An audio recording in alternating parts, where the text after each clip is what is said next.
The Skilhunt H04 RC has been out for a few years, but what's new here is the LED that's inside this one that's being offered, and it's the Nichia 519a. And you know, I'm a fan of that LED, and I can tell you it makes a great choice in a headlamp for close-up work in a neutral tint with high CRI. And thanks to Skilhunt for sending this one to me to look at. If I have any discounts or deals, they will be in the description of this video, so make sure to check those out because it helps support the channel. And while you're there, check out my social media links too. The packaging here is very similar to other Skilhunt lights. It's a nice retail box, kind of a yellow, white, and black theme. And you can see this one has a sticker here on the neutral white saying high CRI, which is lets you know you've got the good stuff.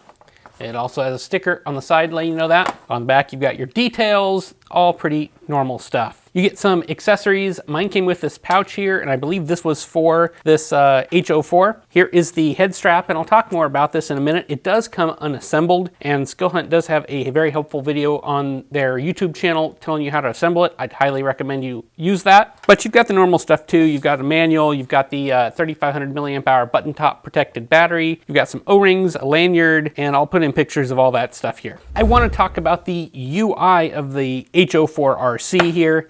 If you watched my video on the Skilhunt M150 V3, this is the same UI, and this is actually the same printout that I had on it. And it's really easy to use. You turn the light on with a single click. It has memory mode, so it remembers where you were last. Pressing and holding lets you cycle through the three normal modes, which is high, medium, and medium. One and two, I guess. Double click goes to turbo.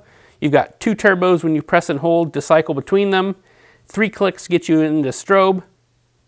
And you've got 3 strobe patterns to pick from that you have to double click to get around. And then you've got ultra low where you can hold from off to get your ultra low, and you can press and hold to turn that off as well. Very simple, and it does have a lockout function here at the top left that you can see if that's something you like. So a nice UI that's really easy to use. So let's talk about the construction here. The light is made from aluminum. It's hard anodized in black, and it's a semi-gloss finish. You can probably see that in the lighting a little bit. There is a magnet here at the back, and it's just strong enough to hold onto the side of like a painted or a powder-coated surface like a refrigerator or something like that. Not much stronger than that. It does hold up with the weight of the head strap, which is nice.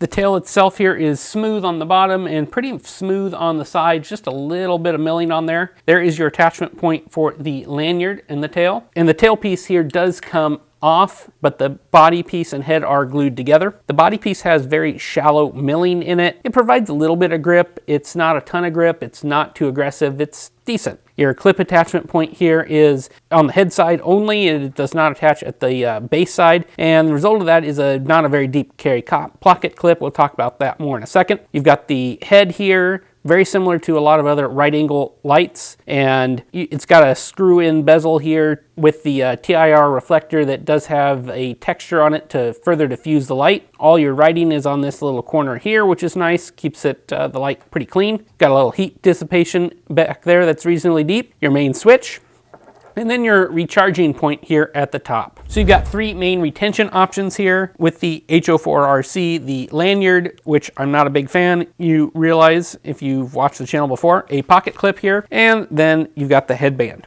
So the pocket clip itself is press fit. It does have a little lip here to help guide your pants over, which is nice. It works pretty well. It's not the biggest opening, but it seemed to work. And like I said before, it's not very deep carry. It's got about 1.5 centimeters of space of the light showing, which is a little more than I prefer. This isn't probably something I'm gonna pocket carry, but you totally could, and it'd be okay for that. Note that your light is gonna face towards you, so using lockout is gonna be a good idea to do that. The headband here is pretty nice. As I mentioned before, it does come unassembled, and Skilhunt does have a video to help you do that. That's really nice. It's a elastic band.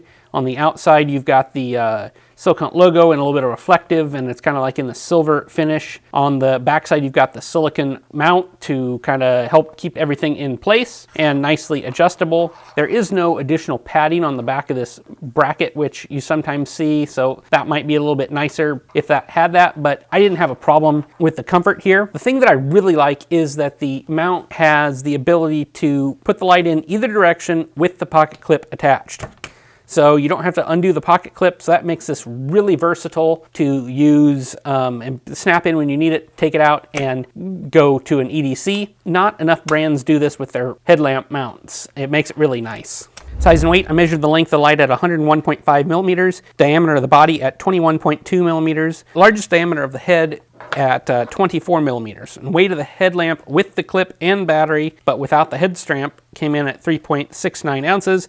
With the strap, it grows to 5.45 ounces. And the light is IPX8 water rated and impact resistant to 1 meter. And I have comparison shots here with some other 18650 lights and 18650 headlamp, so you can just kind of see where it compares.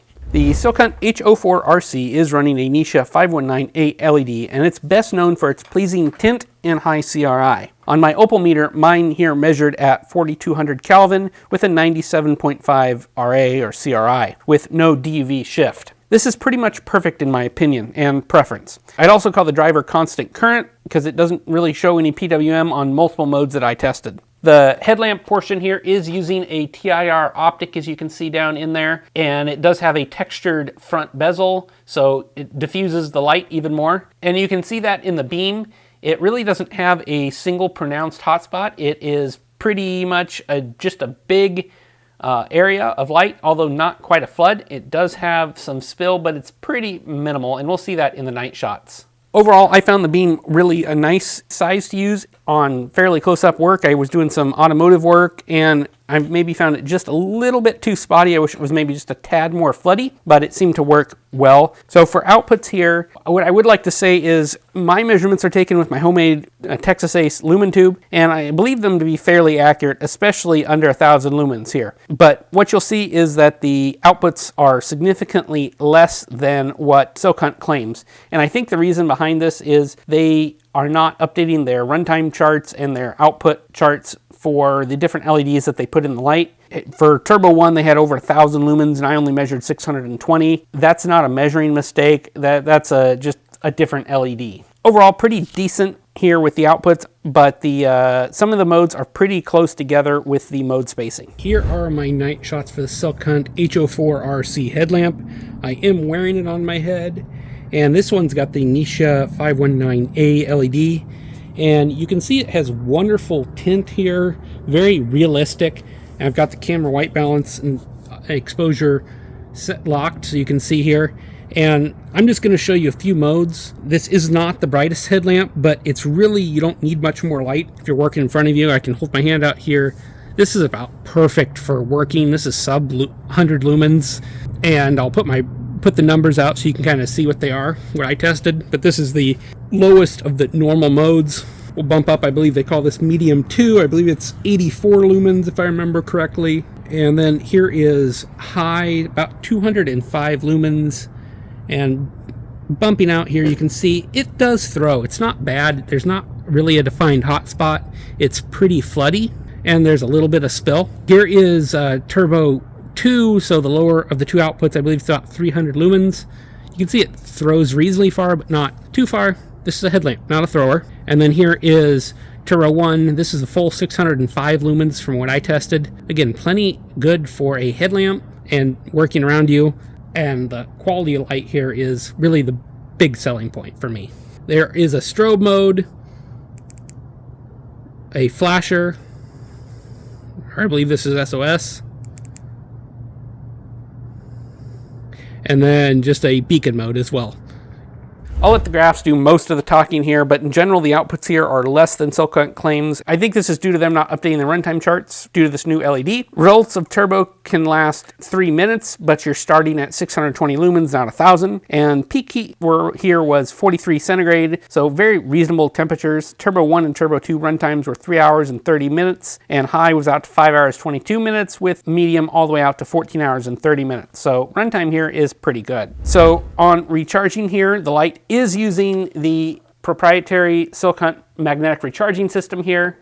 It just snaps on there and it goes blue when charged and red when charging. The light is full, so it's not charging.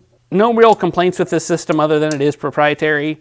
The internal battery is rated at 3,500 milliamp hours, and I tested it at 3,455 milliamp hours. I charged the light from low voltage protection at 3.074 volts to full at 4.185 volts in just shy of 5 hours. And this is pretty dang slow for a 3500 milliamp hour battery. And peak charging speed here was 0.95 amps, which is good, but it was a peak and all the other charging was below that or significantly below that. So I think this is due to giving the battery a great longevity, but speed is not its strong suit. The button here on the side is translucent and it does give you charge status indicator, red when charging, blue when charged, and then it has 4 indicator colors for the battery voltage. So overall, the Skilhunt H04 RC is a great little headlamp if you're prioritizing light quality over quantity. Skilhunt really should publish official numbers when they put different LEDs in their lights, because the claim of 1,000 lumens here is clearly for a different LED than the one I have in my light here. I measured it at approximately 620 lumens instead. And it also creates mode spacing that isn't ideal. They could maybe have 2 versions of the driver where they change things for these LEDs that tend to be a little bit less bright, but have a higher quality. That said, I really did enjoy using this headlamp, and I suspect it'll become my new default headlamp when I'm doing closer up work or where CRI is important. This isn't the headlamp I'm gonna pick to like snow blow in or mow or someplace, do something like that, because I want more output for those types of tasks for longer periods of time. And this is a headlamp I can definitely recommend if you don't have one already. I really like it. I'm sure a lot of you guys probably have the Skilhunt H04 RC, but I'd be curious to see if anybody has it in this Nichia 519a version. If so, let me know in the comments below. And as always, I appreciate you guys watching these videos, liking, and subscribing to the channel, and I will catch you on the next review soon. Thanks for watching.